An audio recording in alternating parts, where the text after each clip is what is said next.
बच्चों, आज मैं आपको हिंदी के पार्ट 1 का रिवीजन कराने जा रही हूँ। आप देख सकते हैं पार्ट 1 जिसका नाम कोयल है।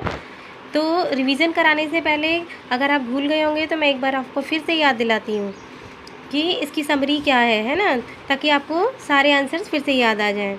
तो देखिए यहाँ पर है ना, पंक्तियों में देखिए आप अपनी बुक में, कोयल कोयल सच बतलाओ क्या संदेशा लाई हो, कि कोयल तुम सच सच बताओ क्या संदेश लेकर तुम आई हो। बहुत दिनों के बाद आज फिर इस डाली पर आई हो। तुम इस डाली पर बहुत दिनों के बाद किस संदेश को लेकर यहाँ आई हो।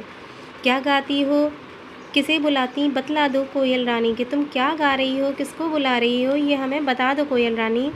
प्यासी धरती देख मांगती क्या मेघों से पानी, क्या तुम धरती को प्यासा देखकर बादलों से पानी मांग रही हो। कोयल यह मिठास क्या तुमने अपनी माँ से पाई है। तो कभी पूछ रहा है कि ये कोयल, क्या ये जो मिठास है तुम्हारी वाणी में, तो ये तुमने किससे, अपनी माँ से पाई है। माँ ने ही क्या तुमको मीठी बोली ये सिखलाई है, कि माँ ने ही तुमको ये मीठी बोली, इस तरह मीठा बोलना सिखाया है। डाल डाल पर उड़ना गाना जिसने तुम्हें सिखाया है, सबसे मीठा मीठा बोलो यह भी तुम्हें बताया है। यानी जिस माँ ने तुमको डाल डाल पर उड़ना गाना ये सब सिखाया है, उसी ने तुमको ये भी सिखाया है कि सबसे मीठा मीठा बोलना चाहिए।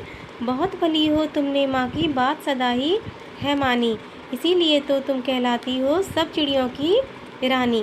कि तुम बहुत अच्छी हो, इसीलिए तो तुम हमेशा अपनी माँ की बात मानती हो, और इसीलिए तुम सारी चिड़ियों की रानी कहलाती हो। कौन कहलाती है सारी चिड़ियों की रानी? कोयल। तो देखिए इसके बाद मैंने इसी से संबंधित आपको जो रिवीजन टेस्ट में यानी अभ्यास परीक्षा में जो क्वेश्चन दिए हैं मैं आपको एक बार दिखाना चाहूँगी। तो यहाँ पर सबसे पहले आपको क्या करना है, फर्स्ट नंबर पर आप देख सकते हैं कि दिए गए शब्दों के अर्थ लिखिए। तो सबसे पहला शब्द मैंने दिया है संदेशा, दूसरा है मेघ, उसके बाद बोली, सदा, भली, मिठास। तो आपको क्या करना है, बुक में से लर्न करने हैं उनके मीनिंग। आपकी फेयर नोटबुक में मैंने करवाए भी थे, तो उसमें से लर्न करेंगे और उसके बाद यहाँ सॉल्व करेंगे।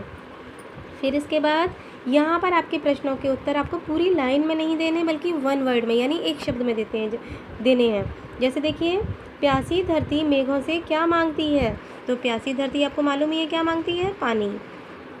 क्या कोयल अपनी माँ की बात सदा मानती है। तो हाँ या ना में उत्तर देना है आपको। इस तरह से कोयल को किसने मीठा बोलना सिखाया है, तो उसकी माँ ने। कवित्री के अनुसार कोयल की माँ ने उसे क्या सिखाया है, तो आपको बताना है कि मीठा बोलना। इसके बाद मैंने कुछ क्वेश्चन दिए हैं जिसके दो दो ऑप्शन है। जब आपने चैप्टर पढ़ लिया है, समझ लिया है, तो वो आपको खुद ही समझ आ जाएंगे। जैसे कोयल कैसा बोलती है, दो ऑप्शन है, मीठा कड़वा। सबसे मीठा बोलना कोयल को किसने सिखाया है, नानी ने या माँ ने। चिड़ियों की रानी किसे कहा जाता है, मैना को या कोयल को। तो बहुत सिंपल सा है। आप कोशिश करेंगे कि बगैर देखे आपको इसे अपनी नोटबुक में नोट डाउन करना है। तो आई थिंक आपको समझ में आ गया होगा। Thank you.